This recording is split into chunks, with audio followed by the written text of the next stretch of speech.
Hi guys, it's Stacy from Clothes Live On, and today we're going to be talking about the truth about being a full-time reseller, things that you should be keeping in mind if you are considering going full-time.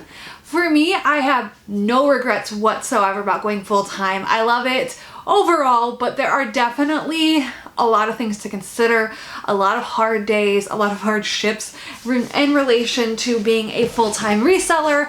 And also, I don't always make the money that I want to. So I guess that would be one thing I don't even have in my notes, is just like losing a consistent, steady paycheck kind of sucks. That's an aspect that has definitely been hard in this. And sometimes the work that I put into reselling does not always pay off, at least not right away. So like for me, sometimes if I let's say I list like 50 items in a day, the most I've listed is like 49. I really have an expectation that I put in a lot of work and it's going to immediately pay off. And sometimes that work doesn't pay off for like 6 days or something. I really don't see a spike in sales for like several days after, and it feels like I put in so much effort and I'm getting no payoff, and that's pretty common for me. Okay, but let's go down my list besides that one, but that was also a good point to make. My first one is kind of just talking about like the insecurities, the self-doubt, and as Voyage is a Verb put it for me when I told her that I was going full-time, like she said, welcome to the highest of highs and the lowest of lows, and that is very accurate. So I would definitely say like there's a lot of self-doubt. I constantly struggle with imposter syndrome. Even when I was speaking at Posh Fest, I think I had a lot of like the night before I was like freaking out and I didn't want to do it. And I felt like people were going to be mean to me and I wasn't even sure why I was chosen because I was such a new full-time reseller.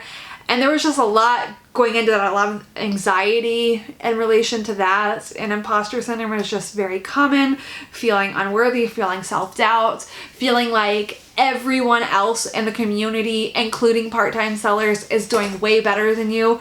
That's all so common. That's a daily struggle for me. Just to keep in mind that I can't compare myself to other people. I talk about comparisons a lot. It's a big thing for me because it's something that is a true struggle for me, is not making myself feel bad about how I'm doing because I see someone else as being successful. Someone else's success is not my failure, and I do like to be inspired by some people, but at least right now in my reselling business, I try not to compare myself to people at all because it's generally not helpful for me. It's more hurtful. Not all the time, but most of the time. So my big thing is compare yourself to yourself. I need to look at my numbers for this month and compare them to last month and see what I need to do to move them further this month. Or I need to list more today than I did yesterday, kind of thing. If I compare myself to myself only, then I am much more productive. Being in a bad headspace, which is so easy to get into as a full-time reseller, is very toxic. So that's my big thing, is like you're going to have a lot of insecurities and self-doubt and things that might not have been there when you were part-time. The next thing I want to tell you guys is you can't endlessly source. I think that sounds like the beautiful thing about going full-time or just being a reseller, is like you can source as much as you want. It's fine. I can't source as much as I want. Having a death pile is not okay, especially as a full-time reseller. I actually felt like it was way more okay when I was a part-time reseller. But when I'm full-time, if I put money into my business and I am not listing it to try and get that money back, that is so bad. It's so bad. I need that money. It's how I pay my bills now. So I can't just have things sitting unlisted in my house. It's not good. It's not okay. So I try and source 1 to 2 days a week only. The beginning of the week, like Monday through Thursday, I try and make those like my stay at home and get work done kind of days. Yeah, just because, like I said, it's a death pile is like so bad for me, especially if you have things sitting around for a while and you finally get around to listing them. They might not be trendy anymore. You might have bought them at a point in time when the brand or the style was good. And as we all know, in the reselling world, things come and go, and sometimes pretty quickly. So I want things sitting around. It's bad for my business. It's bad for me financially. So really, like, I can source like a lot at once, but I can't source as much as I want. I definitely need to buckle down and get things listed before I can source again. And I have to be really on top of that. Even if I want to source, it's not always an option. I can't hit up every single sale because it's just not financially smart. All right, another thing is that you have to know your numbers. They are extremely important. They're important for taxes, which you have to do when you're part-time also. But I just find my numbers to be way more important now, just knowing how I'm doing. Am I going to be able to pay my rent kind of thing? So knowing your numbers, knowing about write-offs.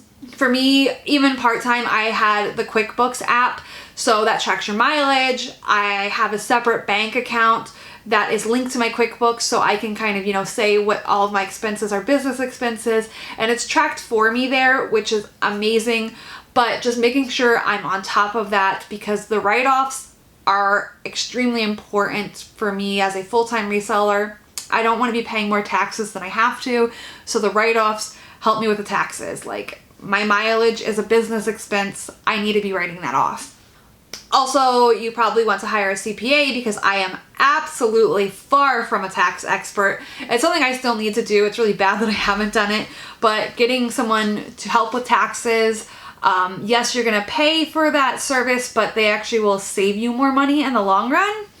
And then another thing that's considering with being a full-time reseller is, do I want to apply for an LLC, especially if down the road I plan to hire people. So for me, I am not an LLC right now, but once I move, I do plan to become an LLC. It just protects me. It protects my personal finances and all of that. So it is something that down the road I'm going to want to do, but this is a lot of stuff to consider when you're full-time.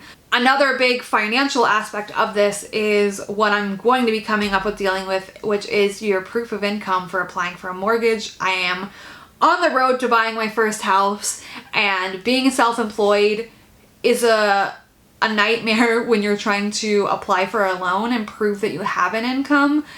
There's a lot of hoops to jump through. Obviously I have an income, but it's not as easy as a pay stub, because I don't have a pay stub. It's not like that for me. So that's a whole nother aspect, and something that, like, I didn't even think about when I was part-time, was like, oh, if I become full-time, proof of income is going to be very difficult. Okay, number 4 is having workflows is essential. Otherwise it's going to be like 2 p.m. You're going to have gotten nothing done and you don't even know how you got to that point. So having workflows is essential. For me, I've started batch working. I want to get even better about batch working, but I'm trying to make it like Mondays for me is spreadsheet day. Like, I get my items measured, I get them in my spreadsheet, I figure out what I'm going to price them at and all of that. And then I'm trying to have Tuesdays be steaming and photographing day, and then by Wednesday I'm ready to start listing my butt off kind of thing. I would like to get to a point where I have like a YouTube day where I'm just filming like several videos, so that, unlike right now, they're being filmed last minute and then being uploaded right away. I'd really like to be getting that work done ahead of time also. But batch working, since I've started doing that slowly, it has made me more productive. So just finding whatever workflow works for you. But there's a whole proven studies about how like batch working is good for you, because if you're constantly switching tasks, it kind of takes your brain a second to like process that switch. So it's actually a lot more efficient to kind of do the same thing and like get it all done before moving on to something else. So when I was like measuring 10 things and then photographing them and listing them all on the same day, I felt like I was getting less done than I do this way. Okay, the next point I want to make is about friends and being isolated when you work by yourself. So this is not something I'm unfamiliar with. I was a nanny before, so I didn't have coworkers then either, but it's something you might not fully consider. It's just, you're by yourself so often. And I'm lucky that I'm married, so I have my spouse around, but it's essential to have relationships outside of my husband. I need friendships. It's just a healthy thing to do. So I'm blessed that there's a lot of resellers in the Chicago area, and I am becoming pretty good friends with another full-time reseller, which is great because then I can kind of like treat her like my coworker. It's nice to have someone doing the exact same thing that I do. We can bounce that kind of stuff off each other. But I've become pretty good friends with a lot of the resellers in the area, and just having friendships and making those connections is important.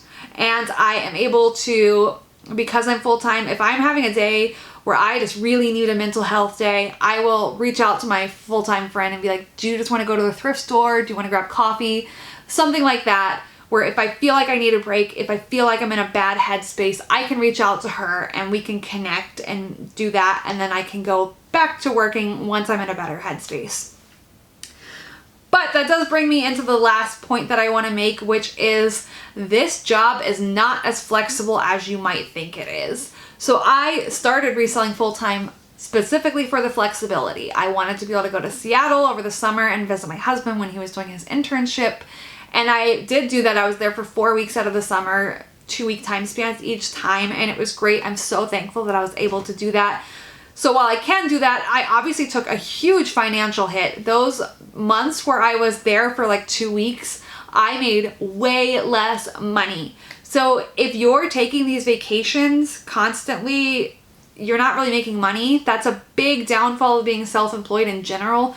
Is like, I can of course take a vacation whenever I want and I'll make some money, but I'm definitely not having like a paid vacation like a regular job would give you. I'm pretty much definitely going to be taking a hit that week that I'm traveling. I'm going to be taking a hit in my business because I'm just not getting things up, or I'm not sharing my closet as much, or I'm not doing something in my normal workflow, and therefore when I travel I'm not making as much money, and that really sucks, which means that in the end, while technically I have a lot of flexibility, I don't, because I have bills to pay and I need that money, and the more that I utilize the flexibility of this job, the less money I make, and then it's almost like, well, why did I do this at all? Because I need to be making money. Yeah, that's just a lot of the things that I think that you need to be considering ahead of time. I started off doing this pretty much debt-free, and we're saving for a house, so I guess the financial hit in that of I did take a pay cut to be a full-time reseller, that's affecting us some, but we're getting by. I am pretty self-motivated now. It was a lot to figure out, but you have to be self-motivated. You have to figure out how to be self-motivated in this job. I am so loving it. Like I said at the beginning, I really do love being a full-time reseller, but there are a lot of downfalls. There's a lot of great things, but there's a lot of downfalls. There's a lot of things that you really need to be aware of and making this decision, and some things that I wish I had considered more ahead of time. So I hope this video helps you if you are considering being full-time. I hope you watch this and think about all these things. I do hope that you become full-time if that's your goal, but I think there's just some things that you need to keep in mind and like at least prepare yourself for if you're going full-time. But I hope you guys liked this video. If you did, please give it a thumbs up. And if you aren't subscribed, I hope you will click the red button down below and subscribe. I make new videos 2 times a week, and I post all about reselling, hauls, what sold, things like that. Other than that, thank you guys so much for watching, and I will talk to you later. Bye.